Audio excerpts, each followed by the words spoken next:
Pessoal, mais uma vez um vídeo aqui explicativo, né? Antes de ontem, eu gravei um vídeo explicando sobre as técnicas de golpe de Estado, os dois tipos de golpes que existem, elucidando aí pelos fatos, né? Os dois tipos de golpes, né? O primeiro, a abolição violenta, né? Com o uso de armas, com o uso das forças armadas, que em 99% dos casos ajudaram a dar os golpes de Estado que tivemos no mundo, né? Afora aí, inclusive no Brasil. E o segundo tipo de golpe de Estado, né, que é o golpe de Estado brando, né, aquele que se vai aparelhando as instituições, comprando o judiciário, enfim, e todos viram a semelhança com o Brasil, tá certo?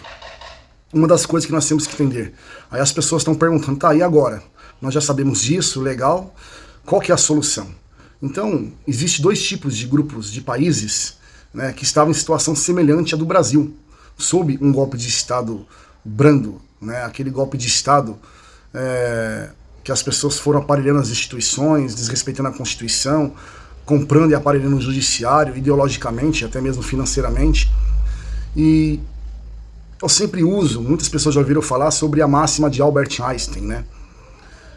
Abro aspas. Insanidade é continuar fazendo sempre as mesmas coisas e esperar resultados diferentes. Fecho aspas.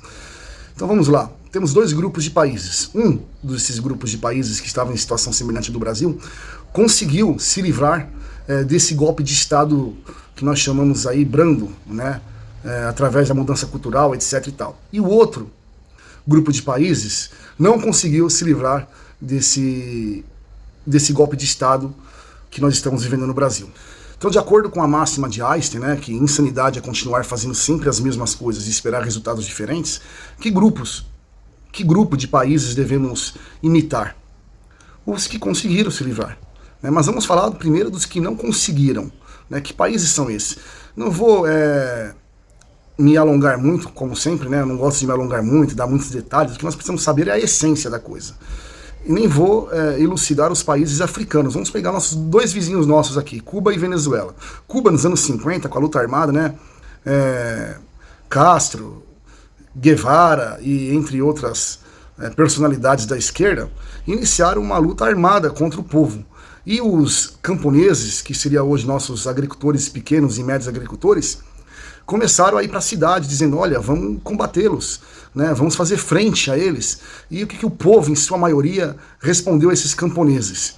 Não, nós vamos combater os revolucionários nas urnas, nós vamos combater esses revolucionários com nossas próprias e gloriosas forças armadas, o nosso Congresso é forte, e nós temos apoio internacional, e tinham realmente.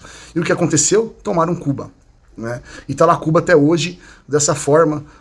O interessante é que depois que eles tomaram o poder, qual foram as primeiras classes de pessoas que os revolucionários socialistas de Cuba perseguiram?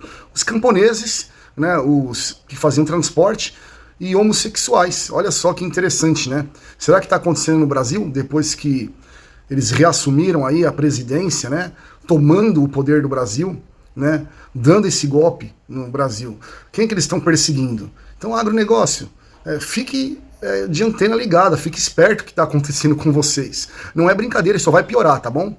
Agora vamos falar um pouco da Venezuela, nos anos 90 para cá. Venezuela, por exemplo, era considerada a Venezuela saudita, né? Era o segundo país mais rico do continente americano, era mais rico até mesmo do Canadá, só perdia para os Estados Unidos. E os jovens, né, e jovens que eu falo, pessoas de 20 a 40 anos, começaram a buscar uma reação nas ruas. Já os mais idosos, né, os mais sensatos, não, nós vamos ganhar desses revolucionários aqui da Venezuela nas urnas. É nas urnas que nós vamos tirar eles. Tá? E tá aí o resultado da Venezuela. Tá? Por que tanto Cuba quanto Venezuela não conseguiram vencer os revolucionários? Eles não conseguiram vencer os revolucionários porque eles quiseram batalhar contra os revolucionários, tanto em Cuba como na Venezuela, no campo político eleitoral partidário. Tá? Não estou falando da política dita por Platão, novamente eu sempre falo isso, que um homem é um animal político. Fala política eleitoral.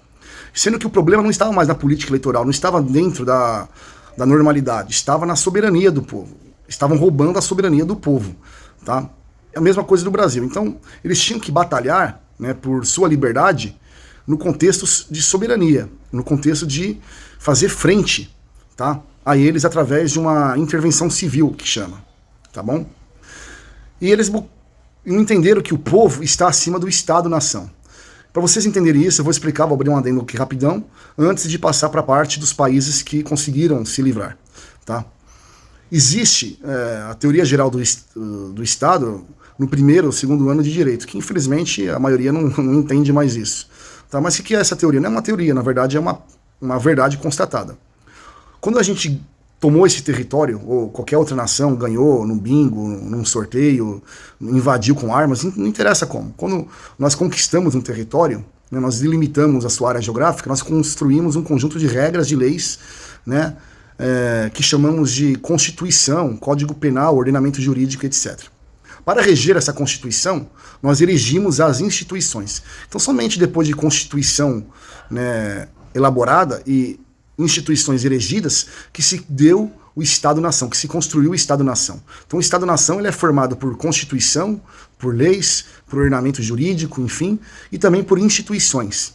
Tá? Mas foi o povo quem construiu esse conjunto de leis, foi o povo quem erigiu essas instituições, então o povo está acima do Estado-nação e não abaixo, como os comunistas, como os fascistas, como os nazistas, ou qualquer outra ideologia autoritária, totalitária gosta de pregar. Que o povo está abaixo do Estado. Isso não existe. O povo está acima do Estado-nação. Então o povo ele pode, a qualquer momento, desrespeitar qualquer lei, até mesmo mudar a Constituição. Se assim não fosse, não estaríamos já na 7ª Constituição aqui no Brasil. Eu, como indivíduo, você, como indivíduo, está debalde da lei, ou seja, estamos obrigados a cumprir a lei desde que a lei não seja injusta. Senão, é obrigação cívica e moral desrespeitá-la, tá bom? Então, entendendo que o povo está acima do Estado-nação, né, pois isso é uma lei natural, lex naturalis, né, ninguém te dá o direito de respirar, não precisa estar escrito na sua Constituição que você tem o direito de respirar, esse direito já nasce com você. Mesma coisa o povo, pode colocar o que for na Constituição, que todo poder só emana das instituições, mas na verdade todo poder emana do povo, desde que o povo, né, queira emanar esse poder. Então o povo está acima da Constituição, o povo está acima das instituições, ou seja, o povo está acima do Estado.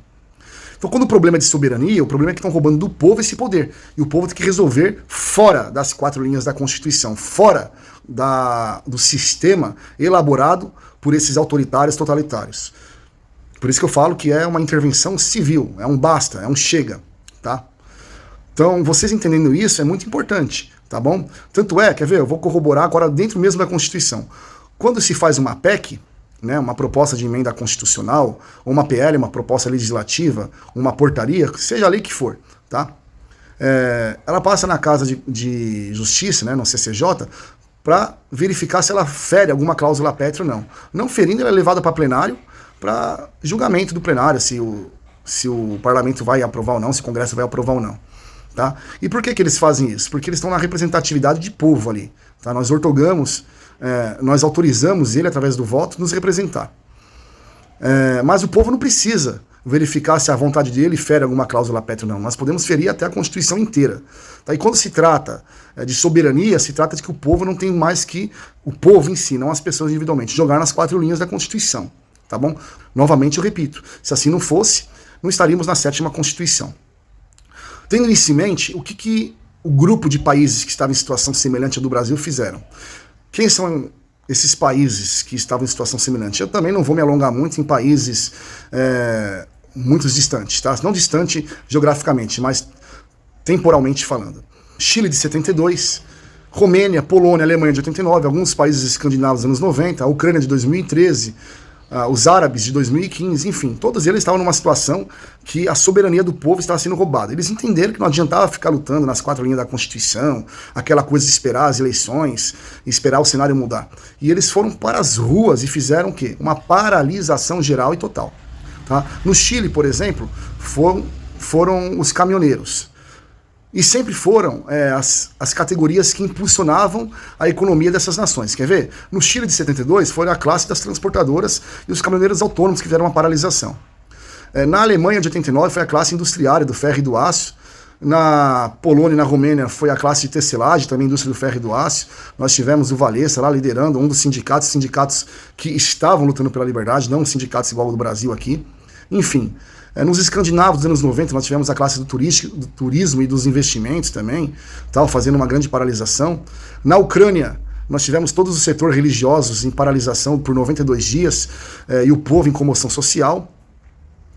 E na Primavera Árabe, em 2015, aí, também por seus 20 dias, se não me engano, salvo engano, em paralisação. Tá? Então eles entenderam que tinham que lutar por sua soberania, e não por um político, por dois políticos, por um partido ou por uma classe política. Então nós temos que entender essa dinâmica importantíssima, tá, para o Brasil. A solução para o Brasil, então, é sim uma paralisação, é sim uma greve geral, seja o nome que for, tá?